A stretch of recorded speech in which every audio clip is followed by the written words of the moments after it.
शिव शिव शिव शिव शिव शिव शिव शिव शिव शिव शिव எல்லாம் நிறைவாகட்டும். மிக அற்புதமான முறையில் நாமக்கல் மாவட்ட ஜோதிடர் நல்வாழ்வு சங்கங்கள் 16ஆம் ஆண்டு துவக்க விழா ஜோதிட சிறப்பு கருத்தரங்க நிகழ்வும் மிக அற்புதமான முறையில் ஒவ்வொரு ஆண்டும் நடைபெற்றுக் கொண்டிருக்கின்றது. நம்முடைய சத்திகுரு ஐயா அவர்களும் மிக விடாமுயற்சியில் தொடர்ந்து ஒரு குழுவை அமைத்து மிக அற்புதமான முறையில் நடைபெற்றுக் கொண்டிருக்கிறது. இந்த விழாவிற்கு இந்த விழாவை சிறப்பாக நடைபெற்றுக் கொண்டிருக்கக்கூடிய சத்திகுரு ஐயா அவர்களுக்கு மனமார்ந்த வாழ்த்துக்களையும் அவருடைய நிர்வாக குழு பொறுப்பாளர்கள் அனைவருக்கும் ஒரு வாழ்த்துக்களை தெரிவித்துக் கொண்டு ஒரு 5 நிமிடம் ஒரு சின்ன டிப்ஸ் மட்டும் உங்களுக்கு நான் கொடுக்கிறேன். அதாவது ஒருடைய ஜாதக கட்டத்தில் ஒரு உள்ளுணர்வு சக்தி எந்த கிரகத்தோட ஆதிக்கம் ஒவ்வொரு மனிதனுக்கும் இருக்கும் அப்படின்ற ஒரு விஷயத்தை எடுக்கணும். அப்படின்னா உங்களுடைய ஜாதக கட்டத்தில் லக்னம் நின்ற நட்சத்திர அதிபதி தான் உங்களுடைய உள்ளுணர்வு சக்தியை வெளிக்கொண்டு வரக்கூடிய ஒரு அற்புதமான சக்தி வாய்ந்த கிரகமாகும். அப்ப நவ கிரகங்கள்ல எந்த கிரகங்களுடைய ஆதிக்கம் ரொம்ப அதிகமாக உங்களுக்கு செயல்படும் அப்படின்ற ஒரு அமைப்பு இருக்கிறது அப்படின்னு பார்த்தோம்னால் லக்னம் நின்ற நட்சத்திர அதிபதி. அதே நேரத்தில் என்னைக்குமே ஜாதகம் பார்க்கும் பொழுது ஒரு திடீர் யோகங்கள் திடீர் அதிர்ஷ்டங்கள் எப்படி இருக்கும் அப்படின்னு எடுத்துட்டீங்கன்னா எந்த தசாபுதியில் அதிர்ஷ்டத்தை ஏற்படுத்தி கொடுக்கும் அப்படின்னா ஃபர்ஸ்ட் ஒவ்வொரு ஜாதகத்திலையும் இந்து லக்னத்தை போட்டு பழகணும். இந்து லக்னத்துல ஏதாவது ஒரு கிரகம் இருந்ததுன்னா அந்த கிரகத்தினுடைய தசா புத்தி வரக்கூடிய காலகட்டங்களில் உங்களுக்கு கண்டிப்பாக நீங்க இருக்கக்கூடிய நிலையிலிருந்து அடுத்த நிலை வரக்கூடிய சிறப்பான ஒரு அமைப்பு உங்களுக்கு ஏற்படுத்தி கொடுக்கும். குறிப்பா இந்து லக்னத்தில் ஏதாவது ஒரு கிரகங்கள் இருக்கிறது ரொம்ப சிறப்பு. குறிப்பா சொல்ல போனோம்னா ராகு கேதுவை தவிர மற்ற கிரகங்கள் இருக்கிறதுனா இந்து லக்னத்தில் இருக்கக்கூடிய கிரகத்தினுடைய தசாபுத்தி காலகட்டங்களில் மிகப்பெரிய யோகமும் வளர்ச்சியும் உங்களுக்கு கண்டிப்பாக உருவாக்கி கொடுக்கும். அதனால ஒரு ஜாதகத்தை பார்க்கும் பொழுது அந்த இந்து லக்னம் எப்படி இருக்கிறது, அது எந்த லக்னமாக வருகிறது அப்படின்றத ஒரு முறைக்கு 2 முறை பார்த்துக் கொள்வது ரொம்ப நல்லது. இந்த லக்னத்தை பார்க்கக்கூடிய ஒரு எளிமையான ஒரு வழிமுறை எப்படின்னா உங்களுடைய ஜாதகத்தில் லக்னத்திலிருந்து 9ஆம் இடத்த அதிபதி எந்த கிரகம் இருக்குதோ அதே மாதிரி ஒவ்வொரு கிரகத்திற்குமே ஒரு கதிரியன் இருக்கிறது. அந்த கதிரியன் போட்டு அந்த எந்த கிரகம் வருகிறதோ அந்த கிரகத்தினுடைய கதிரியனும் ராசியிலிருந்து 9ஆம் இடத்த அதிபதி வரக்கூடிய கிரகத்தினுடைய கதிரியனும் ரெண்டையும் கூட்டி 12க்கு மேல வந்தால் 12க்கு மேல வகுத்து மீதி இருக்கக்கூடிய இடத்துல எடுத்தீங்கன்னா அது சந்திரன் நின்ற இடத்துல இருந்து போடணும். 12க்குள்ளார வந்துச்சு அப்படின்னா சந்திரன் இருக்கக்கூடிய இடத்துல இருந்து அந்த கட்டத்துக்குள்ள வரக்கூடிய எந்த ராசி வருகிறதோ அதுதான் இந்து லக்னம். ரொம்ப பழமை வாய்ந்த ஜாதகத்தெல்லாம் பார்த்தீங்கன்னா இந்து லக்னம் இல்லாத கட்டமே இருக்காது. அப்ப இந்து லக்னம் அப்படின்றது ஒரு ஜாதகத்தை பார்க்கிறது அப்படின்றது ரொம்ப ரொம்ப முக்கியம். நமக்கு திடீர் யோகத்தையும் திடீர் வளர்ச்சியும் கொடுக்கக்கூடியது இந்த இந்து லக்னத்தில் இருக்கக்கூடிய கிரகம். இப்ப இந்து லக்னத்தில் கிரகமே இல்லைங்க அப்படின்னா அடுத்த ஸ்டெப்ஸ் வரக்கூடியது என்னன்னு பார்த்தீங்கன்னா இந்து லக்னத்தை எந்த கிரகம் பார்க்குதுன்னு பார்க்கணும். அப்ப அதனுடைய அதிபதி 2வது ஆப்ஷன். இது ரெண்டுமே 50% பலன்கள் கொடுக்கும். இந்து லக்னத்தில் இருக்கக்கூடிய சுபகிரகங்களுடைய தன்மைகள் 80% நல்ல பலனை கொடுக்கும். அதனால ஒரு ஜாதகத்துல ரொம்ப ஒரு எளிமையான ஒரு வழிமுறைகள் பிரகாரம் பலன் சொல்லக்கூடிய ஒரு விஷயத்துல இந்த வழிமுறையில் நீங்கள் பார்க்கலாம். அதற்கு அடுத்தபடியாக எடுக்கணும் அப்படின்னு பார்த்தீங்கன்னா உங்களுடைய ஜாதகத்துல கேந்திரத்துல கிரகங்கள் இருக்கிறது ரொம்ப விசேஷம். அது எந்த லக்னமாக இருந்தாலும் சரி கேந்திரத்துல கிரகம் இருக்கிறதுல நல்ல ஒரு அமைப்பும் வளர்ச்சியும் முன்னேற்றத்தெல்லாம் உங்களுக்கு ஏற்படுத்தி கொடுக்கும். அதனால ஒரு ஜாதகத்துல கேந்திரத்துல எந்த திசையில இல்லாம இருக்குதோ அந்த திசையில் இருக்கக்கூடிய கோவில் ஸ்தலங்கள் நீங்க இருக்கக்கூடிய இடத்துல இருந்து அந்த திசையை நோக்கி கோவிலுக்கு போய் தீபம் போடுவது, பொங்கல் வைத்து வழிபாடு செய்வது இதெல்லாம் இருந்துச்சு அப்படின்னா ரொம்ப ஒரு விசேஷ தன்மை கொடுக்கும். குறிப்பா சொல்ல போனா மேஷம், கடகம், துலாம், மகரம் இது கேந்திர ஸ்தானம் என்று சொல்லக்கூடியது. அப்ப மேஷத்துல ஏதாவது ஒரு கிரகம் இருக்குன்னா அந்த மேஷத்துல இருக்கக்கூடிய திசை எடுத்தீங்கன்னா கிழக்கு. அப்ப கிழக்கு திசையில உங்களுக்கு நல்ல யோகத்தை கொடுக்கும். அதுக்கு அடுத்து 4வது கேந்திரத்தில் வரக்கூடியது பார்த்தீங்கன்னா கடகம். அப்ப கடகம் அப்படின்றது வடக்கு திசை. அப்ப வடக்கு திசையில் அந்த கிரகம் இருந்தால் யோகத்தை கொடுக்கும். அந்த இடத்துல கிரகம் இல்லை அப்படின்னா நீங்க இருக்கக்கூடிய இடத்துல வடக்கு நோக்கி செல்லக்கூடிய ஒரு கோவில் ஸ்தலங்களுக்கு சென்று அந்த இடத்துல அந்த கோவிலுக்கு பொங்கல் வைத்து வழிபாடு செய்வது அல்லது தீபம் ஏற்றி வழிபாடு செய்வது, இது ரெண்டு மூலமா உங்களுக்கு நல்ல முன்னேற்றமும் வளர்ச்சியை ஏற்படுத்தி கொடுக்கும். அதுக்கு அடுத்ததாக பாத்தீங்கன்னா துலாம். இப்ப துலாம்ன்றது அடுத்த கேந்திரமாக வரக்கூடியது. அப்ப அடுத்த கேந்திரமாக வரக்கூடிய ஒரு அமைப்பு பாத்தீங்கன்னா துலாம்ல பொறுத்த வரைக்கும் மேற்கு திசை. அப்ப அந்த மேற்கு திசை அப்படின்ற ஒரு விஷயத்துல கிரகங்கள் இருந்ததுன்னா நீங்க அதை பயன்படுத்தலாம்.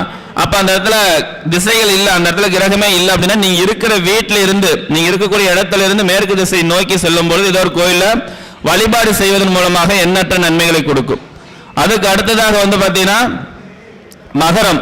அப்ப கேந்திரத்துல கிரகங்கள் இருக்குது ரொம்ப விசேஷம். மகரத்துல கிரகம் இல்லை அப்படின்றப்ப அந்த தன்மைகள் பலங்கள்லாம் பலப்படுத்தி கொடுக்கக்கூடிய ஆற்றல் வளர்ச்சியெல்லாம் உங்களுக்கு உருவாக்கி கொடுக்கும் அப்படின்ற ஒரு விஷயத்தையும் நீங்கள் பயன்படுத்தி கொள்ளலாம். அதனால கேந்திரத்துல கிரகம் இருக்கிறது என்பது ரொம்ப விசேஷ தன்மை. என்னைக்குமே 4 கேந்திரத்துல கிரகம் இருந்துச்சு அப்படின்னா என்னைக்கு இருந்தாலும் அவருடைய வாழ்க்கையில 4 திசையிலும் நல்ல புகழும் மதிப்பு மரியாதையும் பிற்காலத்தில் நல்ல ஒரு உயர்ந்த நிலை அடையக்கூடிய சிறப்பான ஒரு அமைப்பு உங்களுக்கு ஏற்படுத்தி கொடுக்கும். அடுத்து இன்னொரு எளிமையான முறையில் ஒரு டிப்ஸ் சொல்லக்கூடிய விஷயங்கள் பார்த்தீங்கன்னா அஷ்டவர்க்கம். இந்த அஷ்டவர்க்கத்துல ரொம்ப முக்கியமான ஒரு பாயிண்ட்ஸ் எடுத்து நம்ம பார்க்கணும் அப்படின்னா 12 பாவகத்துல எந்த பாவகத்துக்கு ரொம்ப முக்கியத்துவம் கொடுத்து பார்க்கணும் அப்படின்னு பார்த்தீங்கன்னா உங்களோட லக்னாதிபதி, அதாவது லக்னத்தில் இருக்கக்கூடிய கிரகம், அடுத்த லக்னாதிபதி இருக்கக்கூடிய கிரகம். ஒரு ஜாதகர் வலிமையானவரா இல்லையா அப்படின்றத கண்டுபிடிக்கிறதுக்கு என்ன பண்ணா அஷ்டவர்க்கத்தின் மூலமா லக்னத்துல 30 பரலுக்கு மேலேயோ அல்லது லக்னாதிபதி நின்ற வீட்டில் 30 பரலுக்கு மேலேயோ இருந்துச்சு அப்படின்னா கண்டிப்பாக அந்த ஜாதகர் வலிமை மிக்கவராக இருப்பார். எதுலையுமே துணிச்சலா போராடக்கூடிய அமைப்பாற்றல் ஏற்படுத்தி கொடுக்கும். அப்போ ஒருத்தர் பண வசதி வாய்ப்புள்ளவர், சொன்ன வாக்கை காப்பாற்றக்கூடிய நபர், இப்படின்றது வாக்கு பலிதம் சம்பந்தப்பட்ட விஷயத்துக்கு பலப்படுத்தி கொடுக்கக்கூடிய பாவகம் எதுன்னா 2ஆம் பாவகம். அப்ப 2ஆம் பாவத்துல 30 பரலுக்கு மேலேயோ அல்லது 2ஆம் இடத்த அதிபதி நின்ற வீட்டுல 30 பரலுக்கு மேலே, இது 2லயும் இருந்தா சூப்பர். 2ல ஒன்னாச்சு இருக்கிறது ரொம்ப சிறப்புத்தன்மை கொடுக்கும். 2லயுமே குறைந்த பரலாக இருக்கக்கூடிய 25 பரலுக்குள்ளார இருந்துச்சு அப்படின்னா எதிர்பார்த்த வளர்ச்சிகள் வாக்குத்தன்மைகள் சொல்லி நம்மளால சொன்ன வாக்கை காப்பாற்ற முடியாது. இது போன்ற ஒவ்வொரு பாவத்துக்குமே ரொம்ப இம்பார்ட்டன்ஸ் கொடுக்கிறது, ரொம்ப முக்கியத்துவம் கொடுக்கக்கூடிய தன்மைகள் ஆகும். அதனால பலன் சொல்லும் பொழுது அஷ்டவர்க்கத்துக்கும் கொஞ்சம் முக்கியத்துவம் கொடுத்து பார்ப்பது என்பது ரொம்ப முக்கியம்.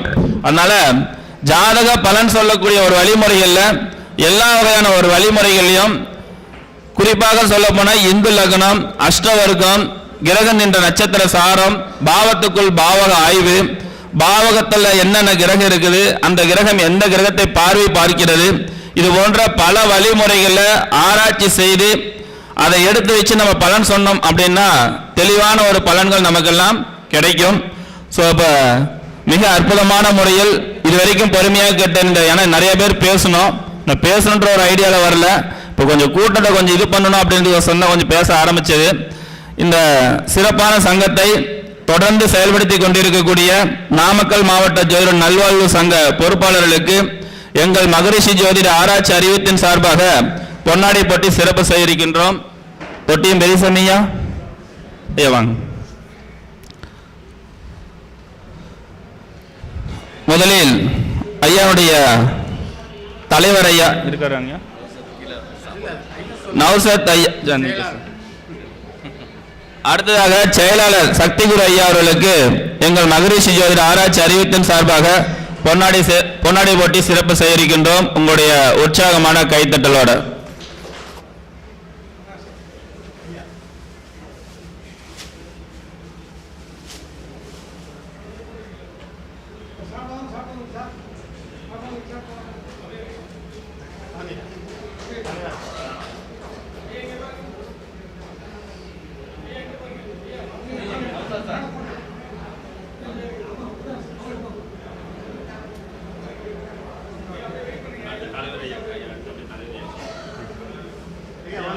சார் வாங்க.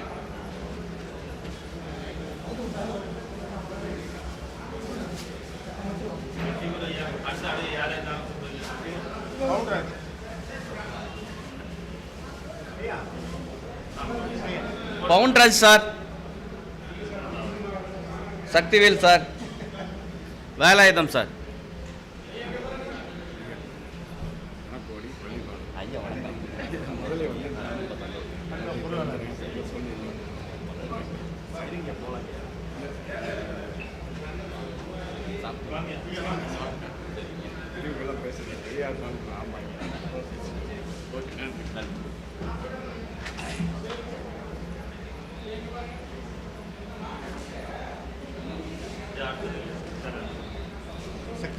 சக்திவேல் ஐயா.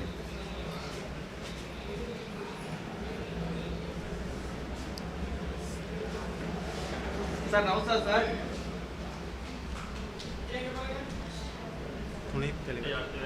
துணை செயலாளர் வேலாயுதம் ஐயா. அவர் சாப்பிட போயிட்டு பாருங்க. நாமக்கல் மாவட்ட ஜோதிடர் நல்வாழ்வு சங்கத்தின் சார்பாக வரலைங்க அவரு கொஞ்சம் ஆமாங்க. மகரிஷி ஜோதிட அறிவக ஆராய்ச்சி கழக நிறுவனர் டாக்டர் PA முகுந்தன் முரளி ஐயா அவர்களுக்கு நாமக்கல் மாவட்ட ஜோதிடர் நல்வாழ்வு சங்கத்தின் சார்பாக ஜோதிட சேவா ரத்னா விருது வழங்கி கௌரவிக்கப்படுகிறது. தலைவர் அவர்களும் நௌசா சார்.